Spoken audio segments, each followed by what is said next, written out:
할렐루야 샬롬하고 함께 인사합니다.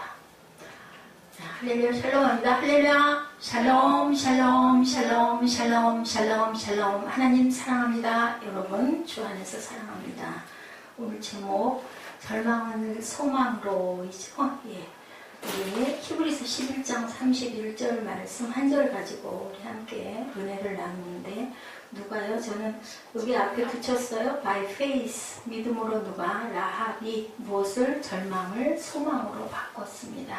우리 본문 너무 간단하지만 한번 뜻을 생각하면서 한번 천천히 함께 합독하죠. 믿음으로 기생 라합은 정탐꾼을 평안히 영접하였으므로 순종하지 아니한 자와 함께 멸망하지 아니하였도다. 아멘. By faith 하고 나오죠.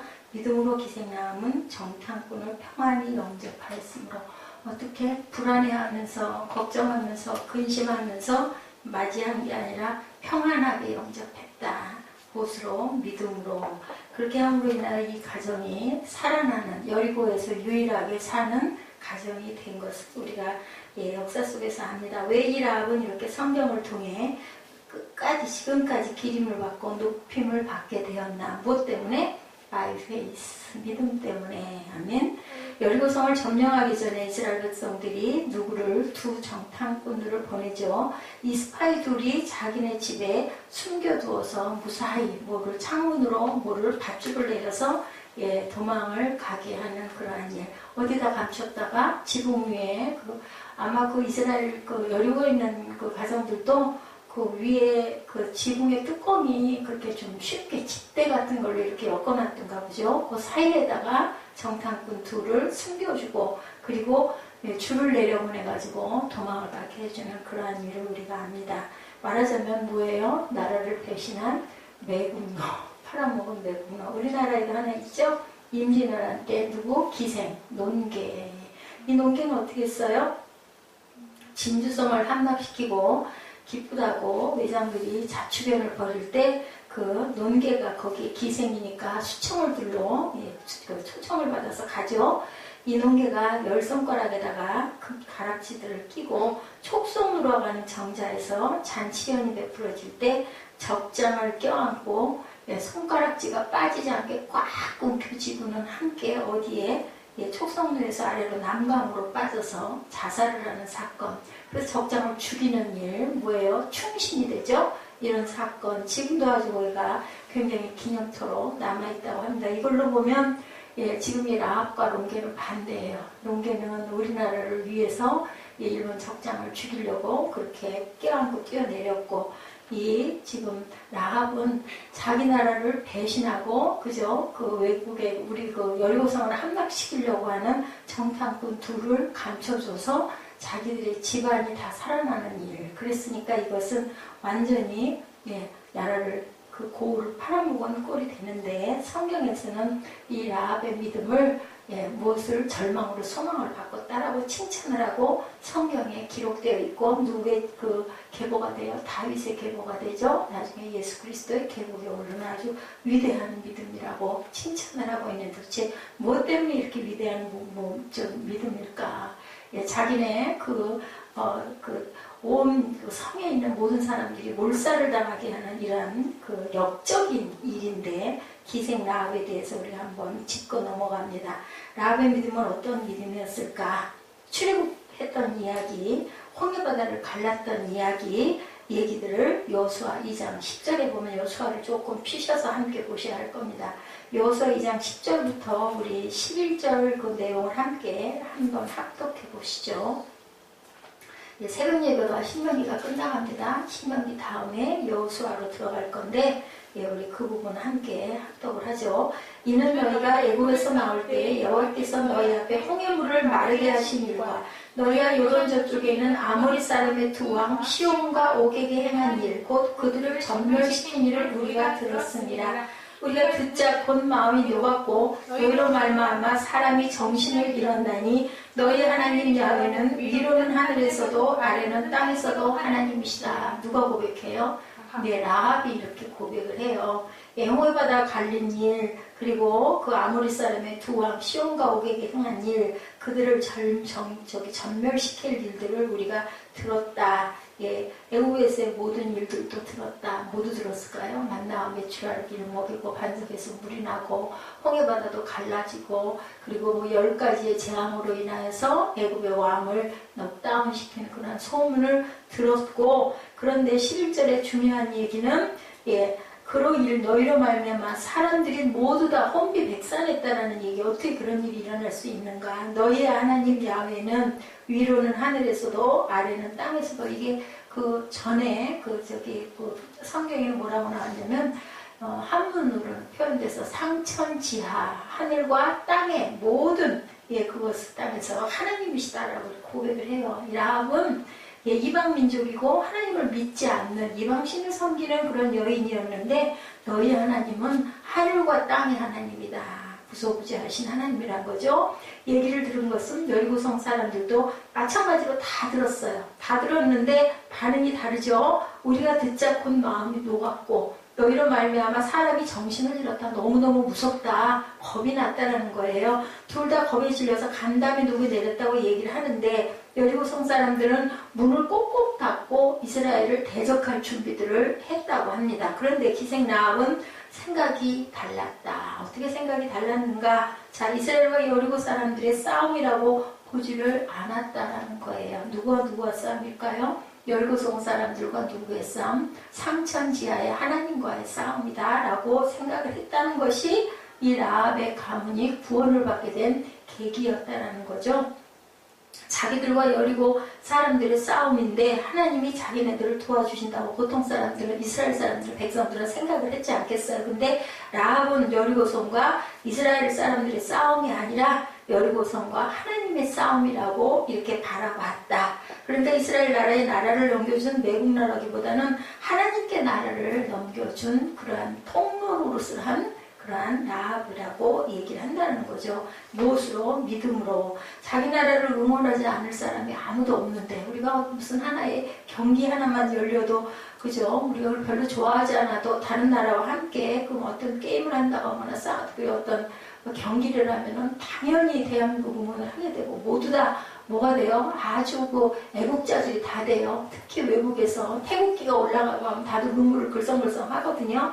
그런데 라합의 생각은 이 싸움이 하나님과의 싸움이기 때문에 당연히 질 것이다. 왜냐하면 그 출애굽 때 그 40년 동안의 광야 생활에서 일어났던 여러 가지 기적들을 보아하건대 애굽에서부터의 모든 걸 보아하건대 너희 하나님은 정말 하나님이다. 하늘에서도 땅에서도 하나님이기 때문에 그분을 능가할 사람은 아무도 없다라고 라합은 믿었다라는 거죠. 그들이 눕기 전에 라합이 지붕에 올라가서 그들에게 말합니다. 여호수아 2장 9절입니다. 말하되 야훼께서 이 땅을 너에게 주신지를 내가 아노라. 우리가 너희를 심히 두려워하고 이 땅 주민들이 다 너희 앞에서 간담이 녹나니 그러므로 하나님과 여리고성 사람들의 싸움이 벌어질 것인데 나는 누구를 응원할 것이냐. 당연히 상천지하의 하나님이신 나는 하나님 편에 쓸 거야 인 거예요. 라합이 아주 지혜로운 여성이죠. 뭔데도 불구하고 가장 천하고 가장 낮은 기생 출신인데도 불구하고 이것이 라합에게 있어서의 믿음이었다라고 합니다. 사무엘은 그렇게 졸려오는데 왜 왔어? 오지 마. 응? 그렇게 눈 감고 옆으로 꼬꾸라져 잘 거면 오지 마라. 안 와도 괜찮아. 야단 맞을 거야. 올 필요 없어. 예배를 억지로 드리는 건 안 하려고 그래. 이제 괜찮으니까 오지 말고 와서 정신 차려서 말씀을 하나를 듣고 성경을 따라 읽겠다라는 마음이 있을 때는 오고 안 그러면 오지 마. 방에 들어가 자. 우선 그거 보는 거 정말 싫어. 싫기 때문에 한 사람하고 그래도 나는 편하게 예배드리고 말씀도 기쁘게 전하고 싶어. 그 고개 꼬고 옆으로 앉아서 이제는 그 땅에다 고개 쳐박는 건 난 안 봐. 예배 시간에. 자신 없으면 방으로 들어가.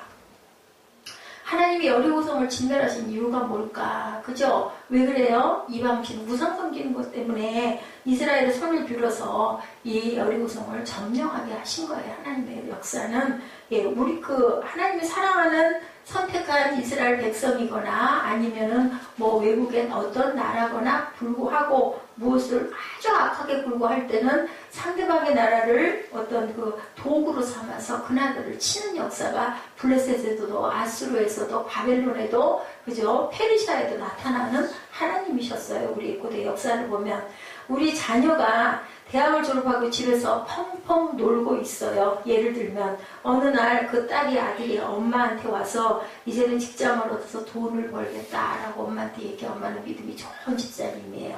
그러면 엄마는 너무 기특하죠. 자, 그래, 기도해 줄게.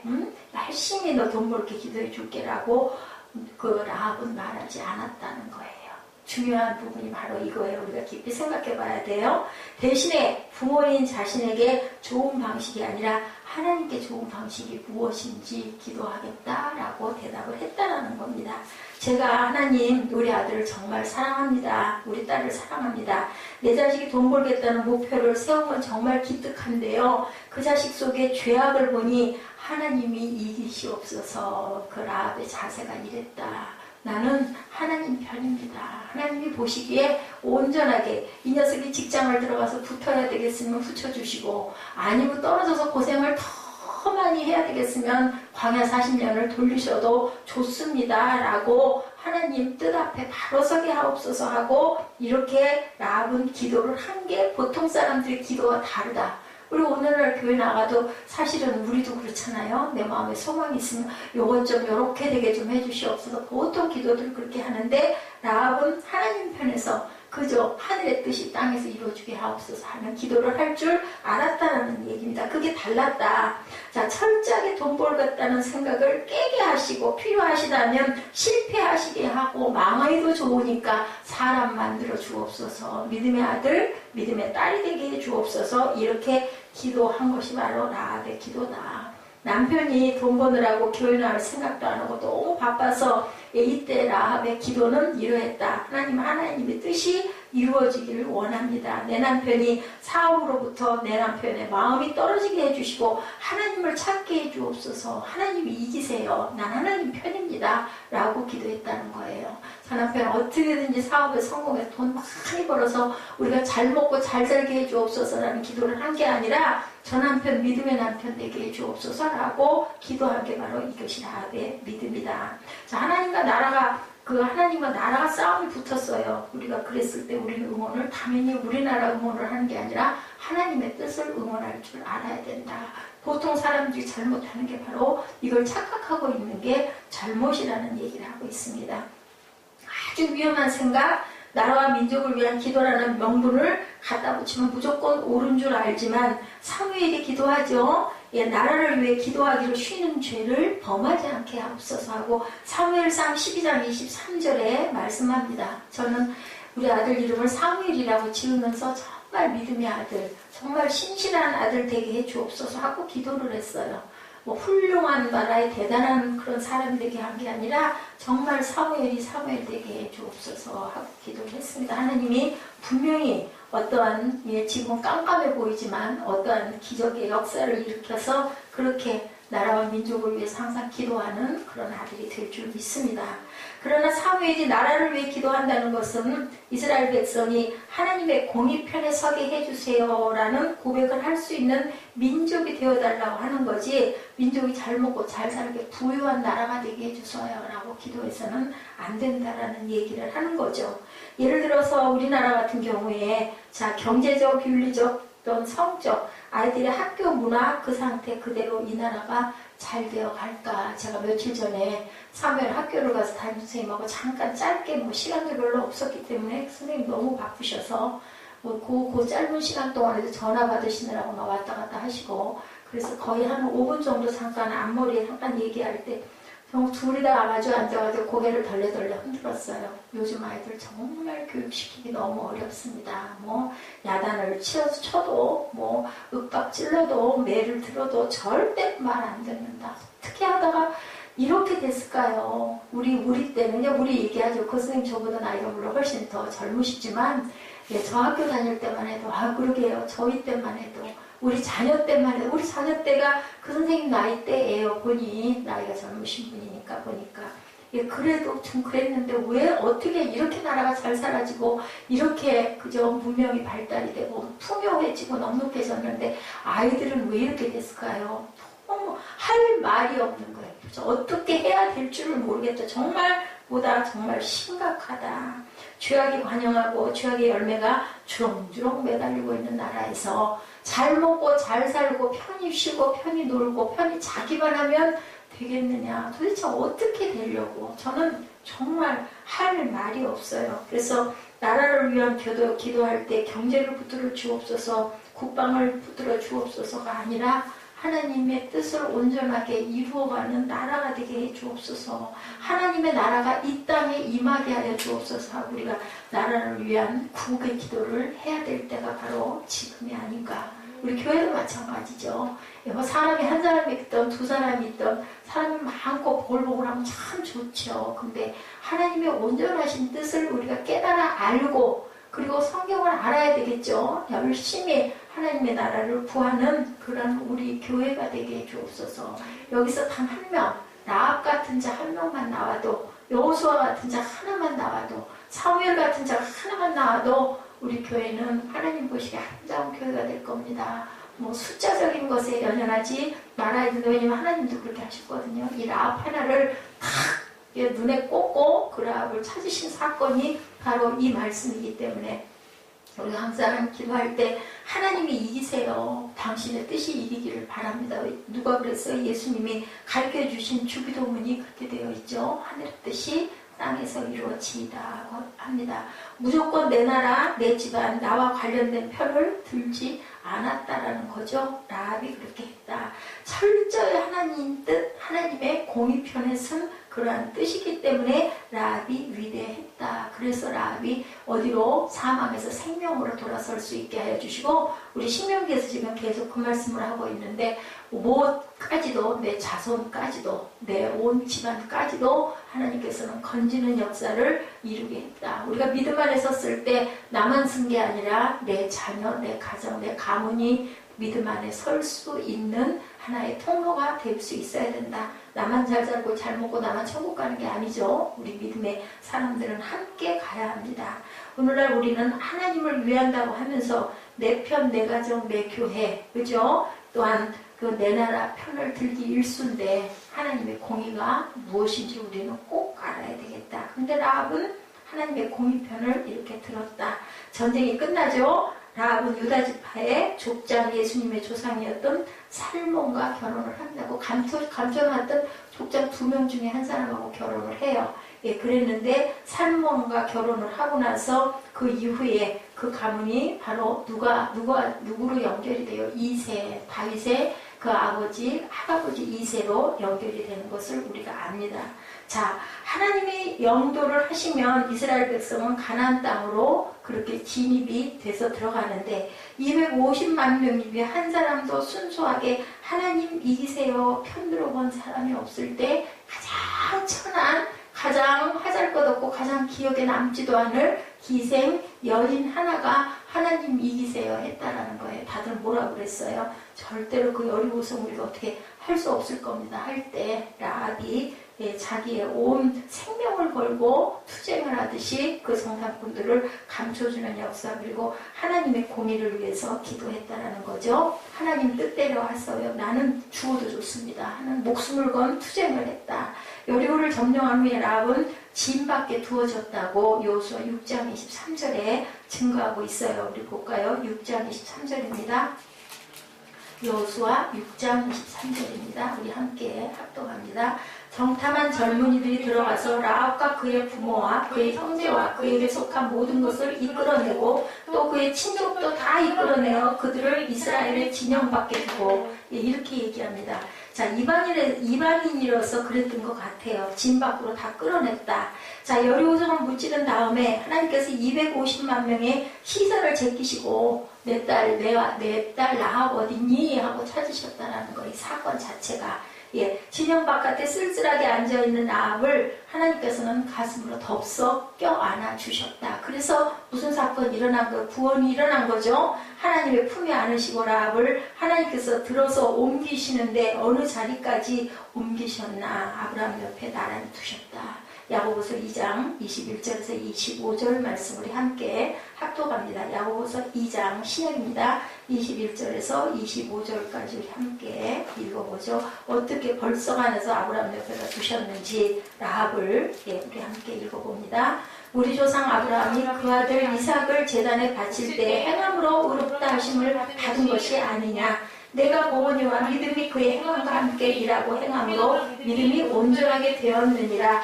이에 성경에 이른바 아브라함이 하나님을 믿으니 이것을 의로 여기셨다는 말씀이 이루어졌고 그는 하나님의 벗이라 칭함을 받았느니 이로 보건대 사람이 행함으로 의롭다 하심을 받고 믿음으로만은 아니니라. 25절 또 이와 같이 뒤생 라합이 사자들을 접대하여 다른 길로 나가게 할 때 행함으로 의롭다 하심을 받은 것이 아니냐. 26절 영혼 없는 몸이 죽은 것 같이 행함이 없는 믿음은 죽은 것이니라. 라합을 아브라함 옆에다가 이렇게 딱 하니 줬어요. 이 야고보 사도가 누구예요? 예수님의 그죠? 동생이죠? 이렇게 바른 믿음, 행동하는 믿음의 예로 야고보서 2장에 아브라함 옆에 라합을 세우는 기적이 일어났어요. 그죠? 아브라함과 라합을 동등한 위치에 아브라함이 누구예요? 믿음의 조상이잖아요. 그 옆에 라합을 앉혀놨다.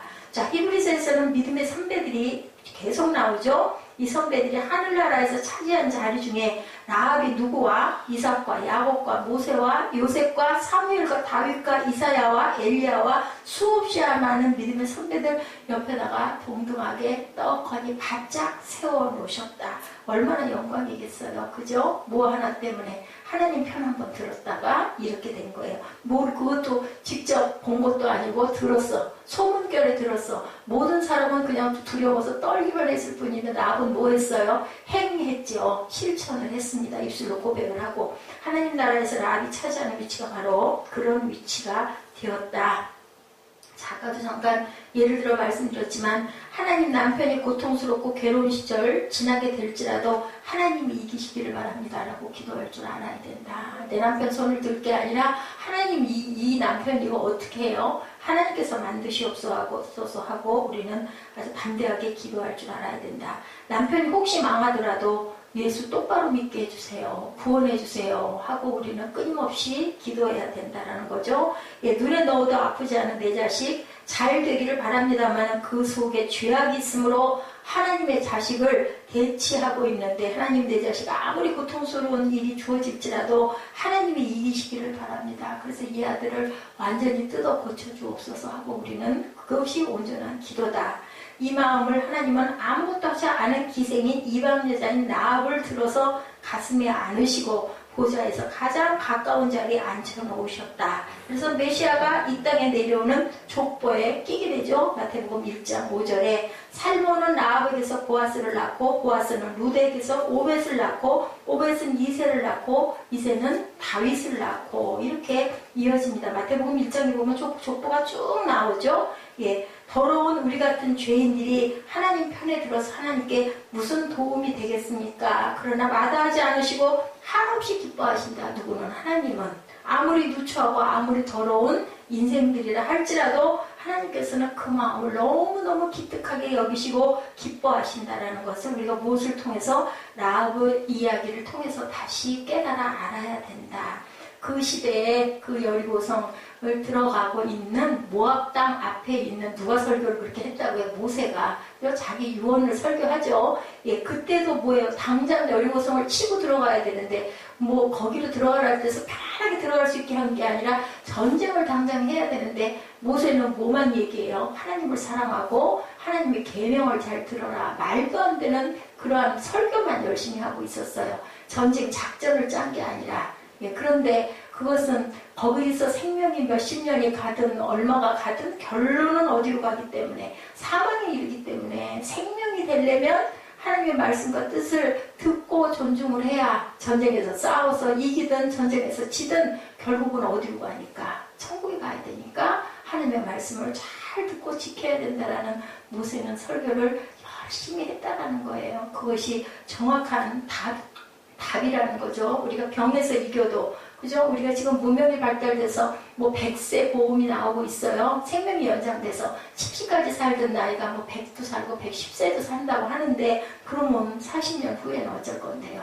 110세를 살았다 칩시다. 그 이후에는 뭐가 있는데 앞에 분명히 생명과 사망이 놓이기 때문에 우리는 당장 지금 내가 질병에 안 걸리는 거, 누가 싸워서 이기는 게 중요한 게 아니라 내가 생명을 받을 수 있는 그런 믿음을 지녀야 되는 게 중요하기 때문에 전쟁터 앞에서도 설교는 하나님을 사랑해라, 하나님의 계명을 듣고 행해라. 그래야 거기에 행복과 저주와 생명과 사망이 강히 놓여 있다라고 계속 설교하는 부분이 신명기 전체의 설교입니다.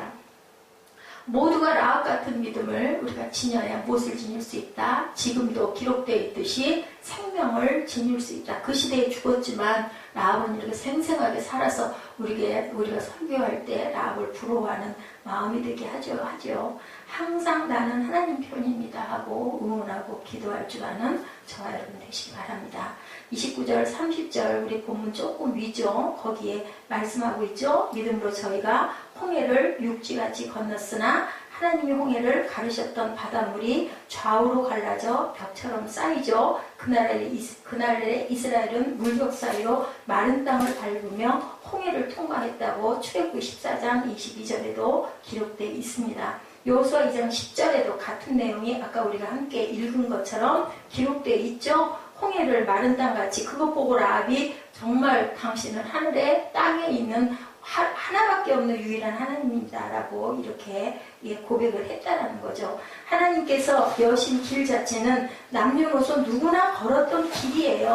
그 길을 걷는데 나이아가라 폭포에 걸린 외줄타기 고개사처럼 중심을 잘 잡는 특별한 기술이 필요하지가 않았다. 하지만 좌우에서 출렁이며 금방 쏟아질 것 같은 바닷물 사이로 걷는 일은 두렵고 떨리는 일이었을 것 같아요. 제가 만약에 그 가운데를 홍해를 갈라서 그 가운데를 건너가게 하면은 같이 따라서 군중들이 가니까 따라가기는 하지만 다들 어떻게 했을까요? 오구만 날 살려라 하고 뛰어가지 않았을까요?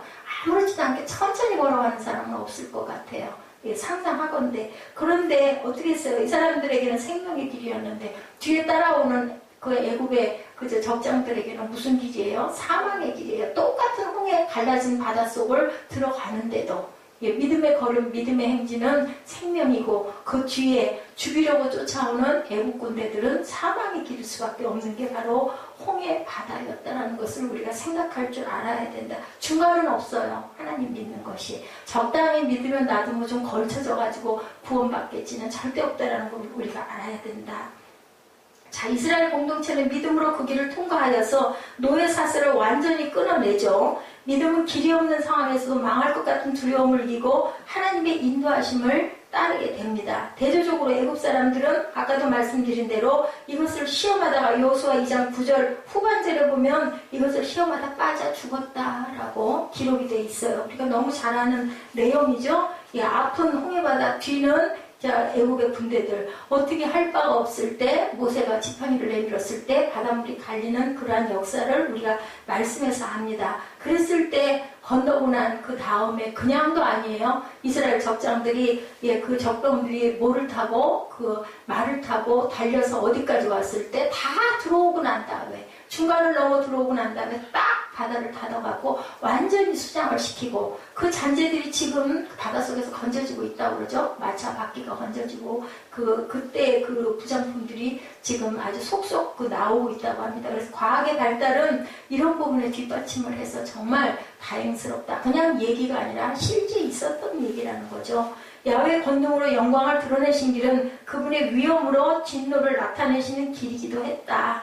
이스라엘 민족에게는 가장 안전했던 그 찬송의 길이 애굽 병사에게는 가장 위험한 심판의 길로 변한다라는 것. 그때 이스라엘의 홍해바다의 사건이 지금 우리 앞에 펼쳐져 있는 홍해가 넘실거리고 있다. 너는 건널 수 있겠느냐? 너는 생명의 길이냐? 아니면 사망의 길일 것이냐가 지금 저와 여러분에게 말씀하고 계시는 하나님의 말씀이라는 것을 우리가 알아야 됩니다.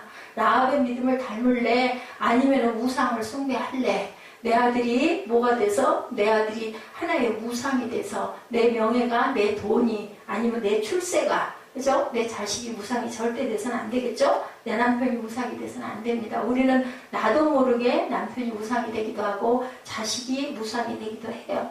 그 10가지 재앙에 있었던 그 재앙에 나온 신들만 우상이 아니고 내가 가장 좋아하는 것이 하나님보다 더 믿고 더 좋아하다 보면 우상이 된다. 오늘 새벽 예배 말씀이 참 좋았는데 제가 전할 기회가 없었습니다. 우리에게는 정말 생명의 길을 달려가야 할 사명이 놓여 있는데 뭐를 몰라요? 예, 사실은 정말 생명의 길이 하나님에게 있는데 우리는 세상 속에, 그죠? 내 직장에 아니면 내 삶에, 내 가정에 생명의 길이 있는 것처럼 착각할 때가 너무 많다. 왜냐면 당장 눈앞에 있는 이거 해결해야 되고 내가 이걸 잘 안전하게 다녀야 내 생계가 유지가 되고 내 남편이 나한테 사랑하고 잘 해줘야 내가 잘 살 수 있을 것 같으니까 하나님은 눈에 직접 안 보이시거든요. 그러면 멀리 느껴지는 거고 당장에 옛말에 그런 말이 있고 꽃감 눈앞에 꽃감이 더 달달하는 얘기가 있어요. 그거 먹고 내가 변비가 걸려서 화장실을 못 가고 고생을 할지 말지 그건 생각 별로 안 나고 당장 입에 다니까 꽃감이 내가 내 입에 달아서 자꾸 먹게 된다. 푸 얘기도 우리 너무 잘 알죠? 먹다 보니까 나중에는 어떻게 해요? 그 배가 불러가지고 빠져나오지를 못하고 그냥 그 속에 빠져서 죽는 사건. 아무도 몰라요. 생명은 누구 소관이기 때문에 여러분들 하나님의 소관이에요. 아까도 잠깐 얘기를 했지만 우리가 사는 것 같지만 진짜 사는 게 아니에요. 정말 내가 오늘 정말 평강한 삶을 살 수 있겠는가조차도 알 수가 없다. 우리가 아무리 그죠? 아무리 뭐 건강을 위해서 뭐를 하고 한다 하더라도 떡하니 엄원돼서 일이 터져가지고 죽는 일이 얼마나 많은지 완전 몰살이 되는 경우도 너무 많잖아요. 그런 거 생각하면 우리는 얼마나 복된 삶을 지금까지 살아왔는지 정말 잘 살아온 거예요.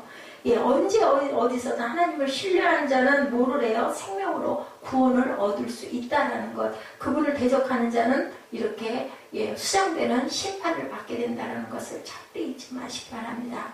막다른 길에서도 하나님께서는 길을 내신다. 절대 그 지존자 하나님께서는 무소부지하신 하나님께서는 능치 못함이 없으시기 때문에 어느 상황에서도 하나님께서 정말 눈 한 번만 끔뻑하면 죽이기도 하시고 살리기도 하시는 누가 고백해요? 욥이 고백하죠.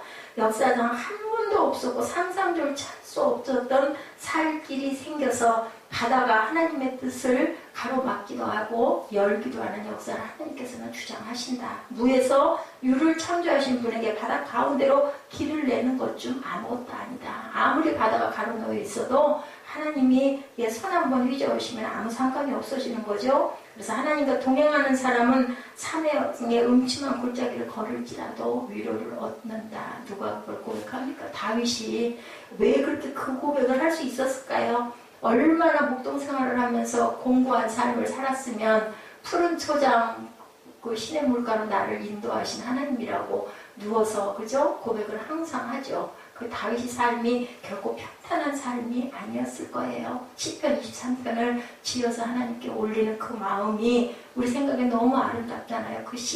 근데 그 시가 나 태어날 때까지 탄생될 때까지 다윗의 삶이 얼마나 공고했을까. 믿음 있는 사람에게는 하나님께서 열어주신 길이 가장 안전한 길이자 평탄한 길이고 가장 가까운 길이다. 특별한 재능이나 능력을 갖춘 사람만 하나님의 기적적인 인도하심을 경험하는 것이 아니고, 그죠? 누구도 그러셨어요? 예수님도, 그죠? 세상에 오셨을 때 가장 불쌍하고 가장 천대받고 가장 낮은 자들 사이에 예수께서 오셨죠? 그들과 친구가 되어주시고 그들과 함께 식사를 하시고 함께 주무시는 역사. 누구의 집에 삭개오를 불러서 너 네 나무에서 내려오렴. 내가 네 집에 오늘 하루를 유하겠다. 소외된 그 상처를 치유해 주시는 예수님의 마음이 있습니다. 그렇기 때문에 우리 교회들은 그 마음을 닮아야 하는데 교회도 지금 변해가는 게 어떻게 변해가요? 저도 자신이 없어요.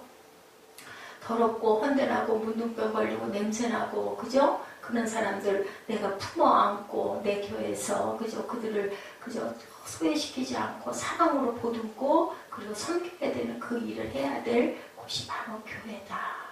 예, 훌륭하고 의리 번쩍하고 세력 있고 이런 사람들만 그렇게 환대하는 곳이 교회가 돼서는 안 된다라는 것을 오늘 말씀에 누구를 통해서 라합을 통해서 믿음 있는 자를 통해서 또한 오셔서 실천해 주신 예수님의 행함이 있는 그 믿음을 통해서 야고보가 그죠 동생인 야고보가 예수님 살아계실 때는 예수님이 하나님의 아들인 것을 믿지 않았다고 그러죠. 성령 받고 나서 믿음으로 깨달아서 행함이 없는 믿음은 죽은 믿음이다라고 이렇게 고백을 하는 사건이 일어나죠. 자, 우리는 항상 난공불락의 요새였던 그 성, 여리고 성, 이스라엘은 그들을 공격할 방법이나 싸울 무기조차 없었을 때 누가 함께 하셔서 하나님께서 함께 하셔서 웃겼을 거예요. 여리고성을 매일 한 바퀴씩 돌아라. 마지막 7째 날은 7바퀴를 돌아라. 그리고 크게 고함을 쳐라. 나네글 옆에서 구경하는 사람들은 그 모습을 보면서 얼마나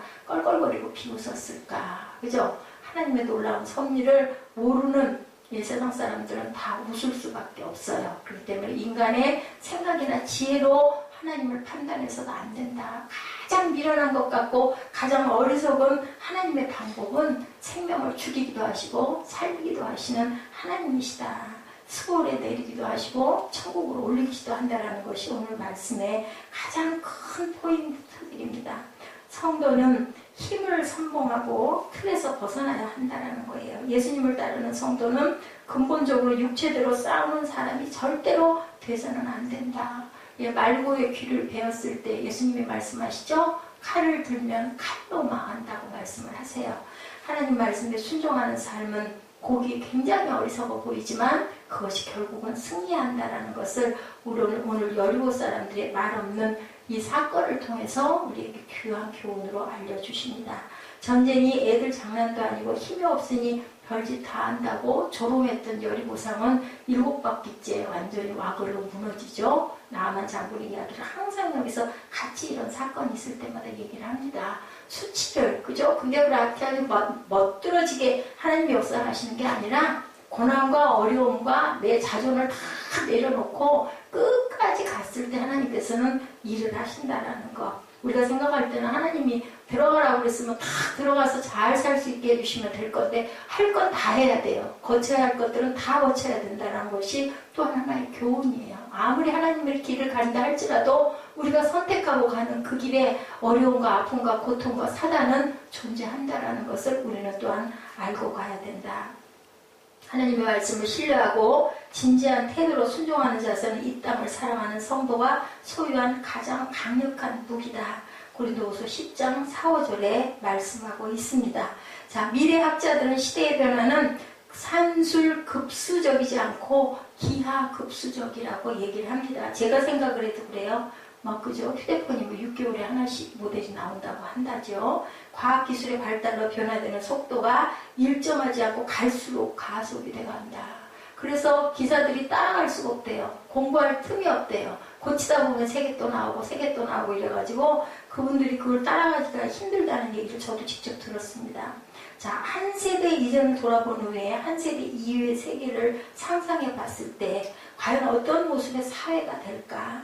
성도답게 살아가기에 지금보다 수월해질 것 같지 않다. 문명이 발달되고 사람들의 지식이 높아지면 질수록 구원받는 숫자는 점점 줄어들 것 같아요. 왜냐하면 머리가 너무 발달돼가지고, 그죠? 지금 그 예전 한 20, 30년 전에 그 믿음을 맹목적으로 믿던 그 믿음들이 지금은 뭘로 믿어요? 비교하죠, 분석하죠, 평가하죠. 목사가 무슨 얘기 한마디 하면 이게 맞나 틀리나 앉아가지고 성도들은 그 네이버를 통해서 검색을 한다고 합니다. 휴대폰을 가지고 밑에다 내려놓고 이게 맞나 틀리나 이러니 어떤 믿음이 되겠어요? 중요한 건 영적인 메시지가 어떤 뜻으로 말씀을 전달하나를 생각을 해야 되는데 이렇게 판단을 한다는 거죠. 그렇게 해가지고 무슨 믿음이 들어가겠느냐는 거죠.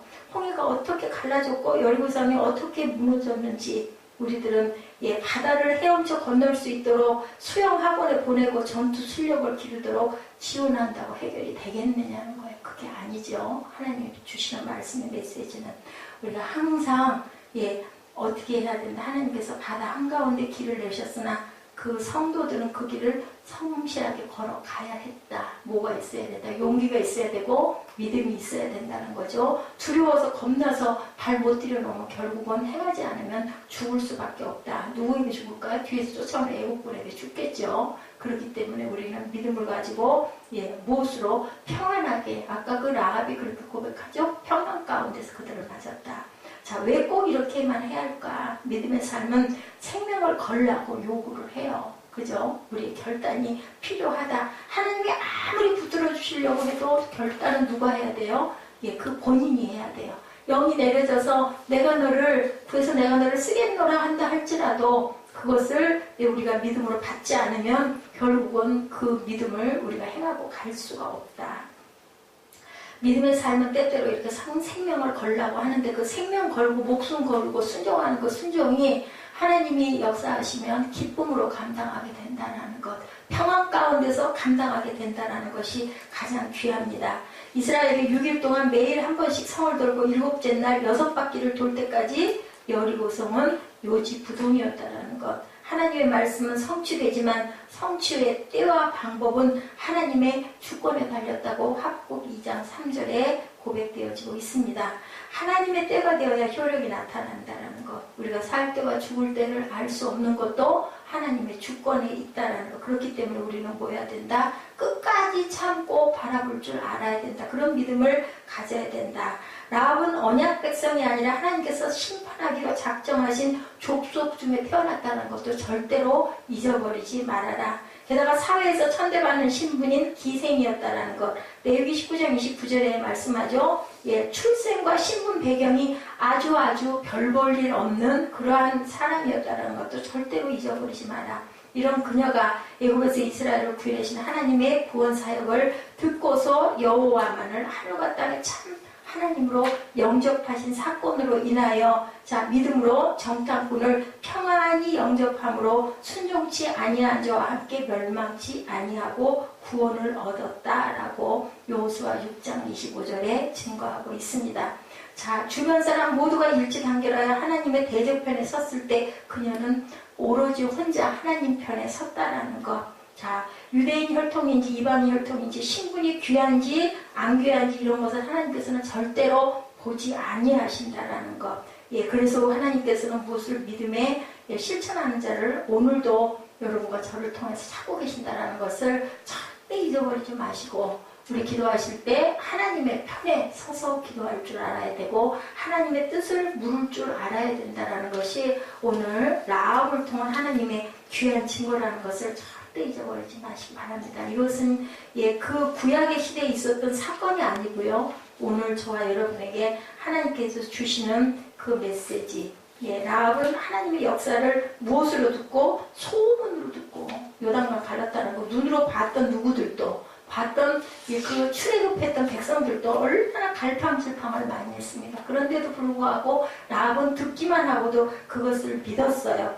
라합의 믿음은 행함의 믿음이었다. 라합의 믿음은 평안의 믿음이었다. 그리고 라합의 믿음은 붉은 피의 믿음이었다. 첫째, 라합의 믿음은 소문의 믿음이었다. 라합의 믿음은 행함의 믿음이었다. 라합의 믿음은 평안한 믿음이었다. 붉은 피의 믿음이었다. 뭐를 매달라고 그래요? 창문에다가 붉은 댕기를 매달라고 그러죠? 그 과정을 우리가 바라보겠다. 이게 무슨 사건일까요? 6월절 사건이에요. 피 바른 양의 피를 바른 가정을 넘어선 것 같이 라합의 집은 내가 멸망시키지 않겠다라고 얘기를 했던 누구? 그 두 정탐꾼의 약속. 그 약속을 하나님께서 이루시면 너희를 내가 살려줄 수 있을 것이다. 전쟁에 뭐 할 것이다. 전쟁에 이길 것이다 라는 약속을 하고 간 거예요. 그 역사의 말씀이 그 여호수아 말씀에 쭉 그렇게 나타나죠. 붉은 피의 믿음이라는 것이. 우리가 이것을 귀하게 여기고 바라볼 줄 알아야 된다라는 것이 오늘 말씀의 그 중심입니다. 밧줄을 내려보내서 정탐꾼을 내보내는 사건이 일어나죠. 여호수아 2장 12절부터 쭉 거기 21, 2절까지 그 라합의 그 약속의 역사가 이어지는 내용이 나오고 있습니다. 그래서 우리가 항상 중요한 것은 절대자 앞에 믿음으로 반응한 일들이 굉장히 중요하다. 그래서 붉은 피의 믿음으로 인하여 그 가정과 가족이 구원받는 사건. 절대로 우리는 어떤 일이 있더라도 부끄러워하지 말고 겁내지 말고 두려워하지 말고 오직 하나님의 능력을 따라 복음과 함께 우리가 고난을 받는 저와 여러분이 되셔야 된다는 것이 오늘 말씀입니다. 디모데후서 1장 7절에서 8절 말씀 우리 찾아서 함께 합독하시고 주 십자가를 지심으로 우리 찬양하심으로 결단하시겠습니다. 디모데후서 1장 8절 말씀입니다. 제가 이게 프린트가 전부 기종으로 잘못 나와 있네요. 디모데후서 1장 7, 8절 말씀 함께 합독합니다. 하나님이 우리에게 주신 것은 두려워하는 마음이 아니요 오직 능력과 사랑과 절제하는 마음이니 그러므로 너는 내가 우리 주를 증언한가 또는 주를 위하여 갇힌 자 된 나를 부끄러워하지 말고 오직 하나님의 능력을 따라 복음과 함께 고난을 받으라. 결국은 복음과 함께 고난 받으라고 말씀하네요. 복음과 함께 너를 편안하게 해줄 거라고 말씀하신 게 아니라 복음과 함께 모두 하나님의 능력으로 너희들이 고난을 받아라 라고 말씀을 한다라는 것. 예, 그러므로 너는 내가 우리 주를 증언한 것 또는 주를 위하여 갇힌 자 된 나를 부끄러워하지 말고 오직 하나님의 능력을 따라 복음과 함께 고난을 받으라. 하나님이 우리를 구원하사 거룩하신 소명으로 부르심은 우리의 행위대로 하심이 아니요 오직 자기의 뜻과 영원전부터 그리스도 예수 안에서 우리에게 주신 은혜대로 하십니다. 자기 뜻이 아닌 하나님의 은혜대로 하신다라고 말씀하고 계세요. 라합의 믿음을 닮아가시는 저와 여러분 되시기를 주님의 이름으로 축복합니다. 기도하시겠습니다.